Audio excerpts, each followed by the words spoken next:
Você já se deparou com algumas situações em que de repente você fala, de onde veio isso? De onde aconteceu? Qual a origem disso que está acontecendo? De onde veio essa mudança? Você já conviveu com situações desse tipo? Se deparando aí na tua gestão, na tua estratégia nos negócios? Esse é o tema que a gente vai desenvolver aqui, que eu chamo de mudanças silenciosas. Eu sou Sérgio Molinari, esse é o meu canal no YouTube, e a gente está falando de mudanças silenciosas num momento em que a gente está aqui por volta de completar 4 anos desse canal. E é muito legal ver que alguns das pessoas que estão inscritas e acompanham o canal já percorreram aí uma trajetória de mais de 100 dos vídeos que a gente tem aqui no canal. Então fica o convite, se você não é inscrito no canal, se inscreva agora e marque ali o sinalizador de novidades do canal para que você sempre saiba de algum novo vídeo, alguma nova postagem da gente aqui no canal no YouTube Food Service com Sérgio Molinari.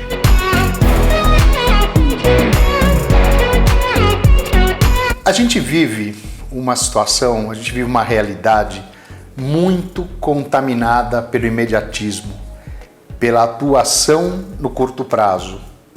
Isso é muito da cultura de negócios da gente, para não dizer que é muito da cultura de vida da gente.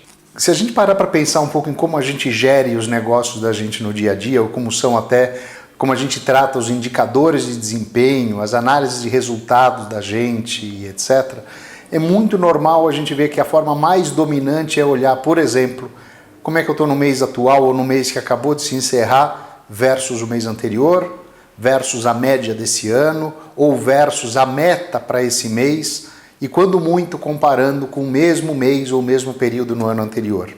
Ou seja, quase que toda a gestão da gente está muito ancorada numa visão de curtíssimo prazo. E aí dá para a gente imaginar pelo menos aqui umas 3 razões fundamentais para isso. Uma delas é o imediatismo em si, né, que é a gente ter metas, objetivos, indicadores e até bônus vinculados a objetivos de curto prazo. E aí para mim é até curioso, porque é muito raro a gente encontrar, por exemplo, bônus que teoricamente deveria estar muito associado ao cumprimento ou à entrega de grandes objetivos mais estratégicos da empresa, mas no final das contas, via de regra, as políticas de bônus nas empresas também são vinculadas a horizontes de tempo de 6 meses, normalmente 1 ano, não mais do que isso. O segundo ponto é quando a gente fala o seguinte, olha, tá tudo certo eu olhar o mês versus o mês anterior ou o ano anterior. Por quê? Porque quando essas metas ou esses objetivos são bem traçados, teoricamente, eles estão vinculados a objetivos maiores de um prazo um pouco maior. Mesmo assim, objetivos normalmente de um ciclo anual. E terceiro, e não menos importante, é que a grande parte daquilo que a gente gere, ou daquilo de como a gente gere os negócios da gente, são muito influenciados por notícias, informações, insights, provocações de curtíssimo prazo. E aí tem uma característica na minha forma de pensar, que eu já compartilhei com vocês em outros vídeos, que é o ambiente no qual a gente vive se beneficia de criar uma certa sensação de caos, uma certa sensação de insegurança e de imprevisibilidade, à medida que todos os dias a gente consome notícia, informação, índices, indicadores e assim por diante. Então, o próprio mecanismo que está por trás do raciocínio da gestão das empresas é muito contaminado, uma certa até armadilha do processo de comunicação, do processo de distribuição de informação e etc. E a gente acaba colocando na mente da gente que efetivamente está acontecendo muita coisa relevante todos os dias. Minha opinião pessoal é, não acontece coisa muito importante todos os dias. As coisas muito importantes acontecem em ciclos mais longos de tempo e que muitas vezes a gente não enxerga dessa forma porque a gente está olhando de uma forma granular.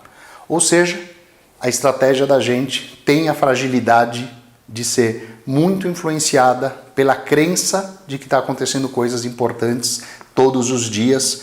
Minha opinião, novamente, isso não acontece nessa periodicidade. Mas aparece uma pandemia do nada, uma guerra da Rússia contra a Ucrânia, um ataque às Torres Gêmeas. Sim, é fato. Então existe sim fatores imprevisíveis que fogem à nossa capacidade de imaginar que eles vão acontecer. Consequentemente, não dá para a gente planejar considerando essa imprevisibilidade. E é meio óbvio, né? Como que eu vou prever o imprevisível? Não dá. Nesse sentido, as empresas têm que ter muito mais a capacidade adaptativa para lidar com essas imprevisibilidades do que ter imaginado qual é a imprevisibilidade que possa vir a acontecer agora, daqui a um mês, daqui a um ano. Então, é uma questão até de lógica nesse sentido. E quando a gente fala sobre isso, essa questão do imediatismo e etc., me vem um pouco um raciocínio que é de cultura, que é maior do que as empresas, né? Mas que é cultura do Ocidente versus o Oriente, né? Então a gente vê as empresas ocidentais muito orientadas para essa visão de curtíssimo prazo, e a gente que tem e já teve vários clientes, por exemplo, asiáticos, a gente percebe que o alinhamento estratégico ou a visão de longo prazo é muito mais determinante para as decisões do dia a dia, para as posturas do dia a dia, do que nas empresas ocidentais. Ou seja, a visão, o foco, a energia para procurar definir estratégias que vão percorrer uma trajetória longa, que vão durar por muito tempo e que vão ser, sim, adaptadas para eventualidades que aconteçam não previsíveis, mas que essas estratégias elas têm um cunho muito mais de longo prazo. Então eu acho que tem também aí uma questão um pouco de cultura das sociedades, a cultura que permeia o ambiente também dos negócios em que se conduz as empresas em partes diferentes do mundo. E obviamente quando a gente vem para um país daqui do Ocidente como o Brasil, a gente percebe empresas com comportamentos diferentes entre o imediatismo e o longo prazo. Mas eu acho que seria legal talvez compartilhar com vocês um pouco de um exemplo próprio nosso, que muitos de vocês seguramente já teve algum tipo de contato em alguma palestra nossa sobre cenários e expectativas, algum curso do nosso Gestão Estratégica de Food Service na SPM, alguns vídeos aqui no canal no YouTube, etc., que é a nossa forma de interpretar e de prever ou de projetar o que vai acontecer com o mercado. A gente utiliza algumas ferramentas matemáticas que permitem a gente conseguir entender o quê? Quais são as variáveis determinantes que geram crescimento ou queda do food service, que é a nossa área de competência. E sabe o que isso mostra? Que essas variáveis determinantes, por exemplo, hoje, nesse momento, 2022, são basicamente as mesmas de 1, 2, 5 anos atrás. Mas elas não são as mesmas de 20 anos atrás ou de 30 anos atrás.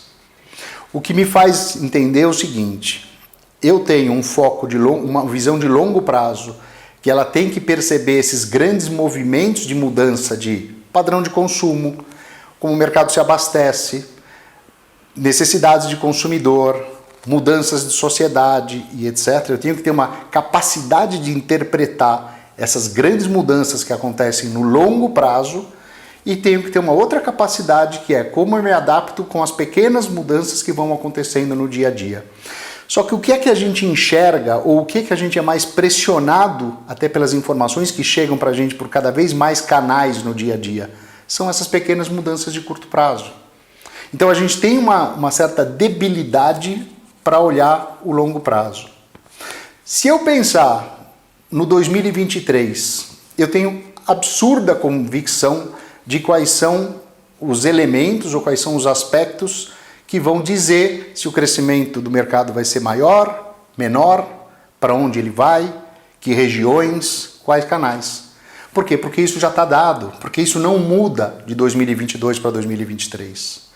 Se a pergunta for o que vai ser esse mercado e essas mesmas características, ou esses mesmos aspectos que a gente acabou de citar, daqui a 10 anos, o grau de insegurança é muito maior.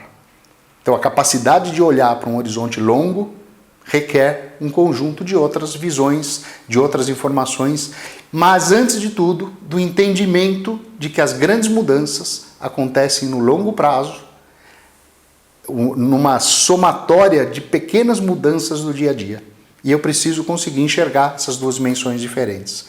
E aí, para concluir um pouco essa fala e colocar um pouco vocês junto com a gente aqui nessa forma de enxergar essas mudanças silenciosas, né, que normalmente a gente só interpreta quando a gente já tem um produto acabado, uma situação acabada, uma mudança de mercado ou de cenário de mercado já transcorrida, dá para a gente pegar inúmeros mercados e a gente parar para pensar, fazer um pouquinho de reflexão. Por exemplo, o automóvel, não teve um dia em que o automóvel foi criado. Ele, ao longo de décadas, para não dizer até um século, ele foi sendo desenvolvido passo a passo, pequenos implementos a partir de quais eram os meios de transportes anteriores para que isso acontecesse. Estava agora há pouco falando um pouco sobre esse roteiro e a gente estava pensando, por exemplo, o que vai ser o automóvel daqui a mais alguns anos? Ele vai ser autônomo e elétrico. Tá bom. O carro híbrido, por exemplo, que é o embrião do elétrico, ele existe há mais de uma década, há 2 décadas. O carro autônomo já entrega pizzas nos Estados Unidos, por exemplo, há mais de 4 anos. E por aí afora. O carro autônomo e elétrico não é construído num determinado momento. Essa mudança, que é uma mudança importante, no dia em que o mercado já for um mercado de automóveis elétricos e autônomos, ele não aconteceu da noite para o dia, ele levou décadas para acontecer. Vamos pegar qualquer outro exemplo, a internet. A internet já tem 5 décadas. Hoje a gente fala muito de questões como as redes sociais. Eu, por exemplo, lancei um livro inspirado nas minhas publicações no Orkut no começo da década 2000. Se a gente falar do e-commerce, né, a gente fala muito hoje qual é o impacto dessa transformação digital e particularmente dentro do comércio eletrônico, dentro do mercado de alimentos, dentro da distribuição do food service, por exemplo. Quantos anos já transcorreram desde que as primeiras iniciativas de vendas através da internet acontecessem? Se a gente se aproximar de outros temas mais conectados diretamente ao food service, como é o delivery, a gente pede pizza há décadas para comer em casa, para receber em casa. Se isso acontecia no online ou se isso era através de uma ligação telefônica, esse é um detalhe, é um meio, mas o delivery existe há décadas. Então, o ponto aqui, ou a provocação, que é a palavra que a gente mais gosta de usar, a provocação aqui é o seguinte: a gente tem que conseguir enxergar quais são esses ciclos grandes para que a formulação estratégica da gente enxergue grandes movimentos. Porque como eu vou prever ou como eu vou projetar uma empresa, um negócio, uma atividade, um produto para o futuro, se o meu horizonte é de curtíssimo prazo? E, paralelamente, eu tenho um plano, sim, tático e operacional, que deveria estar vinculado com uma visão estratégica de longo prazo, que vai olhar, sim, para aquilo que acontece no dia a dia e a minha necessidade de adaptação rápida e eficiente a essas realidades de mais curto prazo. Mas se você chegou até esse ponto aqui nesse vídeo, eu tenho a impressão de que talvez você vai reunir algumas informações, algumas análises e alguns insights a mais para o teu processo de planejamento estratégico, provavelmente olhando aí um ciclo de 2023 que já está se aproximando. Tamo junto, boa sorte!